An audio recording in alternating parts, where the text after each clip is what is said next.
Welcome to the Rim Brake Rodeo. We hope this video helps. In this video, I will show how to reset service on Mazda CX-3 updated.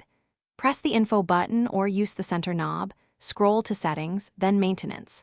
Select the service item you want to clear, confirm the reset, and wait for the confirmation message.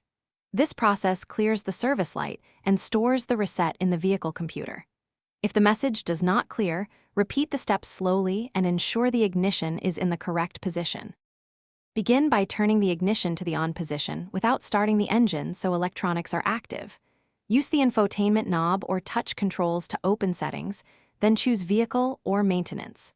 Highlight the service reminder you need to clear, press Select, and confirm Reset. Wait until the display acknowledges the cleared item. This method preserves service history while removing the notification when tasks are complete or after a professional reset.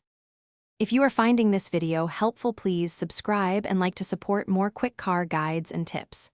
Quick recommendation: socks life's too short for cheap socks. Go darn tough with a lifetime warranty, and they make road trips comfier and less annoying. Check the description for the link and other deals where available.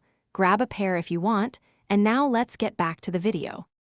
If the reset does not stick, try the sequence again, making sure the ignition is on and not running. Avoid disconnecting the battery as a first fix because it can reset radios and clocks and may not erase the service reminder. If menus are unresponsive, reboot the infotainment by turning the vehicle off for a minute, then retry.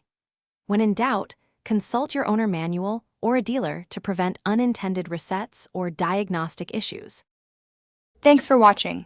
Consider subscribing if we helped you.